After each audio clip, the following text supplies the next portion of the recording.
Hello guys, welcome back to our new video. On this video we are gonna look how we can buy the reverse ASIN lookup on Tool4seller app. For that, just open the Tool4seller app. So when you open the app, here we need to go to the profile option. On the bottom right side we can see the me option. Just tap on it.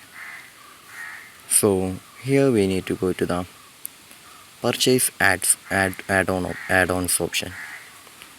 So here we need to go to the purchase add-ons option. Just below the buy now option we can see the top right corner, we can see the purchase add-ons option. Just tap on it,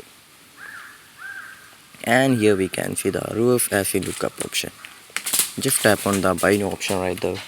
So when you tap on the buy now option, we can see the packages right there. So just choose your whatever method that you need to buy, and after that just choose your payment method. Just how you need to do the payment. After choosing the payment method, just pay it, and after paying that we can buy the reverse ASIN lookup. So I hope this video was useful for you. So just do like, share, subscribe to our channel. Thank you.